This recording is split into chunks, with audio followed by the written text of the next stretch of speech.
Assalamualaikum warahmatullahi wabarakatuh. Hello students, how are you? Today we will learn about adjective clause. Okay, let's start. Jadi definisi dari sebuah adjective clause itu biasa juga disebut sebagai relative clause. Digunakan untuk memberikan informasi tentang sebuah noun phrase.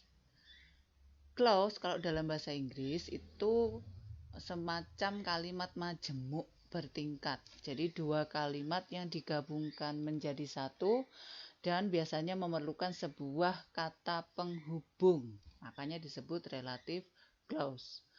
Kalau noun phrase sendiri adalah kata benda yang digabungkan dengan kata sifat sehingga membentuk sebuah frase, disebut noun phrase. Kita lihat di sini, adjective clause sendiri ditandai dengan beberapa penggunaan relative pronouns. Di antaranya adalah who, which atau that, kemudian whom, whose, where, dan when. Who digunakan untuk menjelaskan orang yang difungsikan sebagai subjek dalam sebuah relative clause. Maksudnya bagaimana? Kita menjelaskan subjek dalam bentuk orang. Makanya menggunakan who. Contohnya di sini adalah ada dua kalimat. The girl is sitting under the tree. She is a new student. Dua kalimat kan ya? Nah, kalau digabungkan menjadi satu, relative pronouns-nya yaitu who dilekatkan atau diletakkan setelah subjek. Jadi begini jadinya. The girl who is sitting under the tree is a new student. Si-nya kemana? Si-nya hilang karena sudah muncul dalam the girl who is sitting under the tree tadi. Jadi memang salah satu harus dihilangkan. Tidak boleh ada dua bagian yang berfungsi sebagai subjek kalau kita sudah menggunakan who. Bentuk yang kedua adalah which atau that, biasanya begitu. Boleh pakai which, boleh pakai that. Ini digunakan kalau kita berbicara tentang benda yang berfungsi sebagai subjek atau objek dalam sebuah adjective clause. Jadi yang dijelaskan adalah benda. Contohnya di sini, the novel is good. Novel kan benda kan ya. The novel is written by Agatha Christie. Kalau digabungkan, nah setelah bendanya kita lekatkan kata which. Selain which, apa boleh pakai that? Boleh. Contohnya jadinya, the novel which is written by Agatha Christie is good. Atau boleh juga menjadi the novel that is written by Agatha Christie is good. Boleh seperti itu. Sama dengan tadi penggunaan who, salah satu bendanya harus dihilangkan. Jadi tidak boleh ada kata the novel, kemudian the novel lagi. Ini contoh.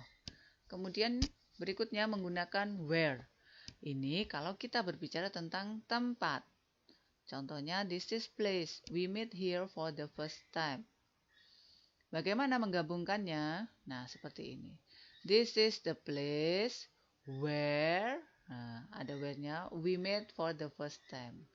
Ini kita ubah menjadi past karena terjadinya kan sudah beberapa waktu yang lalu.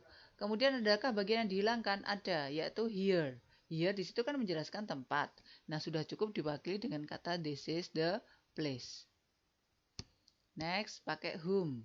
Whom kalau kita menjelaskan orang yang berfungsi sebagai objek dalam sebuah relative clause. Contohnya, the man is our neighbor. You talked to him yesterday. Nah, ini kan objeknya kan? Him di sini. Himnya siapa? The man ini tadi yang menjadi tetangganya. Kalau digabungkan menjadi bagaimana? The man whom you talk to, pada siapa kamu berbicara? Yesterday is our neighbor. Yang hilang apa? Him. Karena sudah muncul dalam bentuk the man whom you talk to tadi. Kenapa bukan you-nya? Karena yang dijelaskan adalah objek. Makanya ini yang hilang.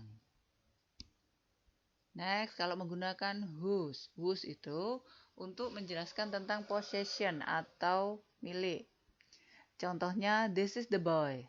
His bag was lost. This is the boy whose bag was lost. Whose-nya menjelaskan siapa? Ya, anak laki-laki itu. Makanya setelah the boy baru diletakkan kata whose. Whose itu menjelaskan milik. Yang hilang apa? His. His kalau di depan ini, nah his bike ini berfungsi sebagai kata ganti milik. Sepedanya dia, gitu ya.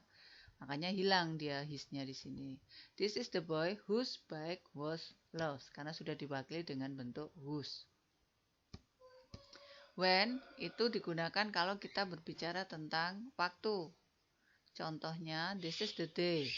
I have to go to the Surabaya. Yang dimaksud time-nya adalah the day. Waktunya ya. Hari itu maksudnya begitu. Jadinya bagaimana? This is the day when I have to go to the Surabaya. Ini yang dimaksud seperti itu. Oke. I think it's enough for today. See you next time. Assalamualaikum warahmatullahi wabarakatuh.